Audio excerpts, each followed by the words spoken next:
दोस्तों ध्यान में रखें, पद्मावत का मूल स्रोत तो रचित रतन शेखर की कथा प्राकृत में लिखी गई उससे माना गया है हरदेव वारी ने।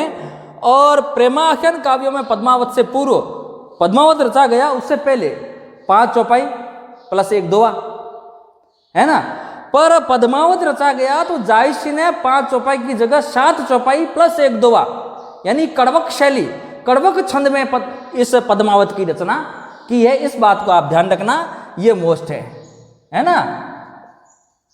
हमेशा परीक्षा में पूछा जाता है कड़वक शैली में कितने छंद और कितने दोहे होते हैं। पिछली पीजीटी में एक सवाल पूछा गया कड़वक शैली का, तो उसमें 5 नहीं करें। रामचरितमानस जो लिखा है तुलसीदास जी ने अवधी भाषा में, उसमें 5 चौपाई और 1 दोहा है, ठीक है ना। और जायसी ने, मलिक मोहम्मद जायसी ने पद्मावत की रचना की है। पद्मावत की रचना में 7 चौपाई और 1 दोहा है। कड़वक शैली या कड़वक छंद कहा गया है, उसमें जायसी ने पद्मावत की रचना की। इस बात को आप ध्यान में रखना है ना। तो मलिक मोहम्मद जायसी और तुलसी ने दोनों तो लिखा था अवधी में, पर तुलसी के लिखने का ढंग अलग था और इनके लिखने का ढंग अलग था। तुलसी ने 5 चौपाई और 1 दोहा देकर लिखा रामचरितमानस, और मलिक मोहम्मद जायसी ने अवधी भाषा में ही लिखा, परंतु 5 की जगह 7 चौपाई और 1 दोहा लेकर कड़वक छंद में पद्मावत की रचना की। इस बात को आप ध्यान रखना, क्योंकि पिछली पीजीटी में एक सवाल पूछा गया था कड़वक के बारे में, है ना। आगे एक और बिंदु है, हिंदू हृदय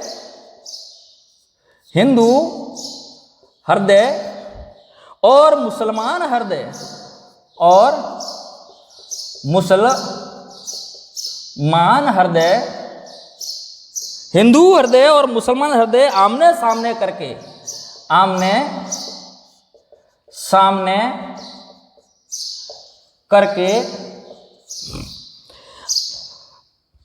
अजनबीपन मिटाने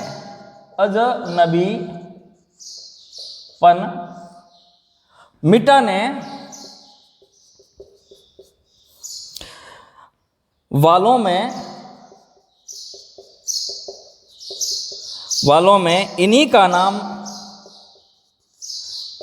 नाम लेना पड़ेगा।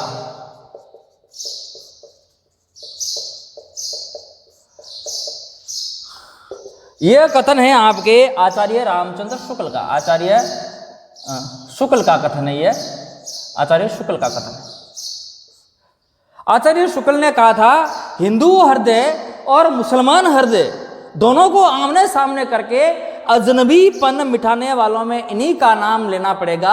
यानी मलिक मोहम्मद जायसी का नाम, जायसी के बारे में संकेत करके कहा है, इसलिए मलिक मोहम्मद जायसी का नाम लेना पड़ेगा। ये आचार्य शुक्ल का कथन है, बहुत ही इंपॉर्टेंट है, ये परीक्षा में अक्सर पूछा जाता है। बहुत अच्छा है, हिंदू हृदय और मुसलमान हृदय आमने सामने करके अजनबीपन मिटाने वालों में इन्हीं का नाम लेना पड़ेगा। यानी मलिक मोहम्मद जायसी की तरफ संकेत करके इस बात को बताया है।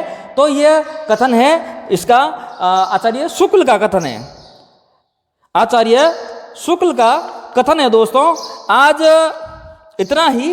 कल प्रेमा आख्यान काव्यों के बारे में कुछ बिंदु है, उन बिंदुओं को लेकर प्रेमा आख्यान काव्य कल पूरा कर देंगे। प्रेमा आख्यान काव्य कल पूरा कर देंगे। अपने मलिक मोहम्मद जायसी पूरा हो गया और उसका ग्रंथ है पद्मावत, वो भी दोस्तों अच्छी तरीके से पूरा हो गया। दोस्तों इस चैनल को आप जितना हो सके शेयर करें, सब्सक्राइब करें, लाइक करें, कमेंट करें। अच्छा लगे, कोई सुझाव हो तो कमेंट बॉक्स में ज़रूर लिखें। मैं आपका तहे दिल से आभारी रहूँगा। आपके सुझाव मेरे लिए बहुत ही महत्वपूर्ण है। नमस्कार, धन्यवाद।